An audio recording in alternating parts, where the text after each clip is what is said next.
Hace un año la Unión Europea abrió sus puertas a los refugiados ucranianos, activando la directiva de protección temporal, una decisión sin precedentes que permitió a 4 millones de personas que huían de la guerra quedarse en la Unión Europea hasta marzo de 2024. 12 meses después, la comisaria europea de Interior, Ylva Johansson, hace balance de la acogida.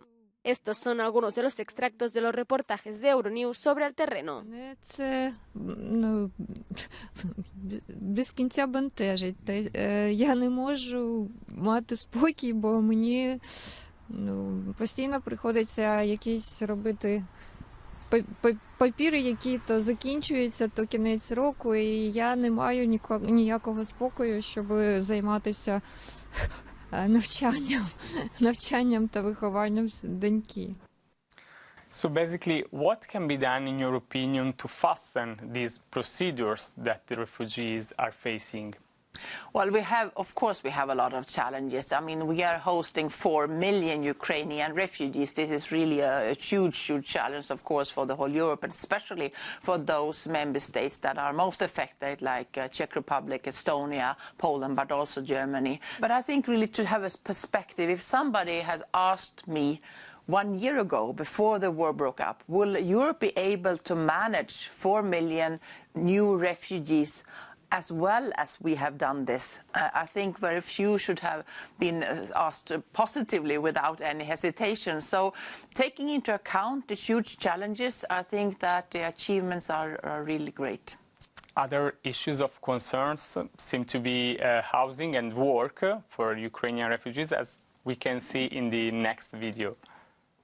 Migrants are more or less adapted, right? But now there is an issue of their access to labor market, massive problem of apartments. This is the time that we need to think of more long-term strategy. But I think this interview really shows where we are right now. We are moved away from the emergency situation and are now into dealing with other issues. We have already more than 600,000 Ukrainians working.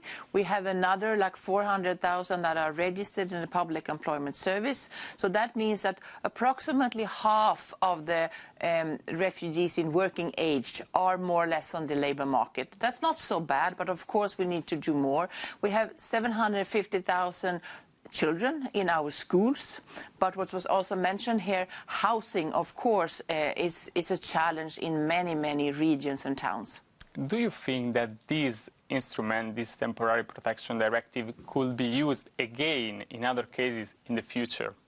Yes, I think so. I think it has proven that it works. I mean, just imagine if you compare to 2015, for example, where people were fleeing from the war in Syria, and the EU did not activate the temporary protection directive that existed already then but was not activated. And that left us also in a situation where we were very much divided on the issue on migration and refugees and asylum. And a lot of asylum systems were really clogged up with a lot of asylum applications. There were long waiting times. Now, of course, there are challenges. I will not deny that. But I think we are dealing with this refugee crisis in a much, much better way. Maybe it's not even a crisis, even though it's the biggest number of refugees since the Second World War.